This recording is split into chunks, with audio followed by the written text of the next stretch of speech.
We are the queens of the universe. Men have forgot that we are the queen of the universe. We are the womb. Without us, we cannot create life. This universe would not thrive without women. And men seem to forget that, and women give that power to men to forget that. Do women create life or do women carry life?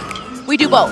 I mean, doesn't it take two people? It does. However, if you have an island with 12 men and 1 woman, you would have a thriving society. However, if you have 12 women and 1 man, you would only have a limited society, and it would not grow on from here on out. For 100 years, you would not have anything. But don't men create more life since they can get more women pregnant?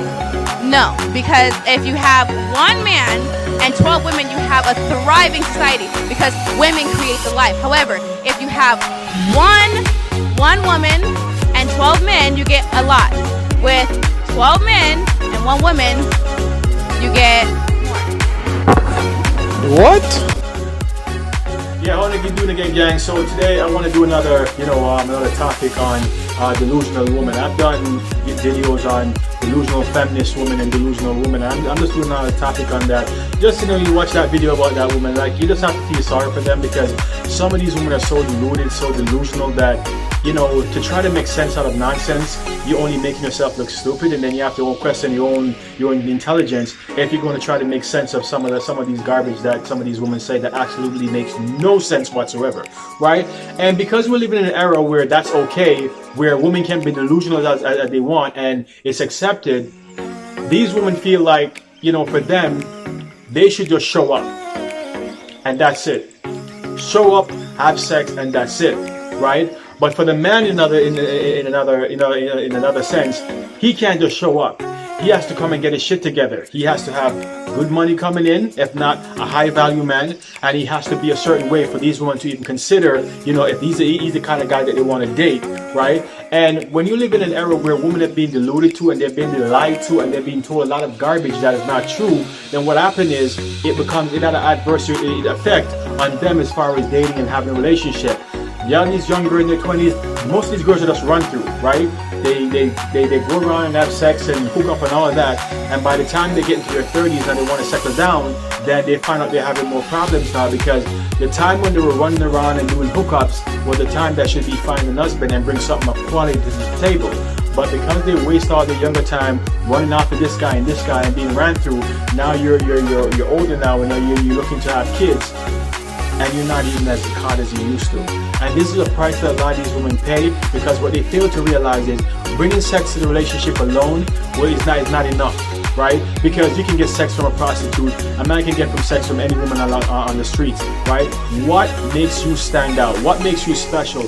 What makes you the kind of woman that this guy can say, you know what, just by your energy and who you are, he said, you know what, I want to make this woman my wife, right? What is it that you're going to bring to the table? And we're not talking about money. We're talking about this you as a person. What kind of value, what kind of virtues are you bringing to the table that could make a man say, you know what, you're it, right? And when you're acting like woman like this and saying stuff like woman like this, no man is going to take you seriously. No man is going to take a woman like that seriously. You got to be stupid to really take a woman like that seriously, because there's nothing that you're going to have from this woman that you can't get from any other woman. This woman, she might give you the best piece of ass on the planet, the best blowjobs on the planet, but besides that, what else are you bringing to the table? Because you're not going to spend your whole time in the relationship having sex. You have to live a life. You have to plan a life. So what is she bringing to that relationship that you can say, this woman I can really, really look to, marry and build a life with, right? And the sad part about it is a lot of these women, some of these women think and speak like women like that one, right? And when you have that, if you have to go either between that or a feminist woman, and those kind of options are very slim. And you do have some good single women out there that have good virtues, but it's like a needle in a haystack because the feminist movement has murky the water so much that you're more likely go out there, you're gonna find a woman like that who's delusional, or a feminist woman is gonna want to fight you and become very combative, and then it's just a sense of the scene of a toxic relationship in the making, right? Because a lot of these women breed toxicity, and the relationship that these women have or into are either toxic are either one-sided, meaning they're in a relationship with a simp or a beta male that they walk over and they have no regard for. Because a stand-up guy ain't gonna put up with your shit. He's gonna let them know right off the bat, this is who I am, and if you can't deal with it, keep it moving. And because most of them are in that, you know, in that belief and in that mindset of, I am a woman, I am superior to man and man ain't shit, then therefore a lot of these women stay single until all the way up to their 40s and 50s, and by the time they get a reality check, it's way too late because you have so much years under you now that for you to be in a relationship, most guys won't touch you with a 10-foot pole. The young guys just want to bang you to say I bang a whole broad, but the younger guy's gonna go for a younger woman, right? So you have to realize that the sad part about it is when these women are younger and in their prime, they listen to the feminist movement that's lying to them, right? Tell them a whole lot of bullshit, and they ride that bullshit all the way up into their mid to late 30s before they get a reality check and realize that it's all bullshit and all lies. And if they don't have kids within that time, then it's going to even be a hell of a journey for them to get kids when they get older and they have to go into geriatric pregnancy because they didn't take the time to get their shit together.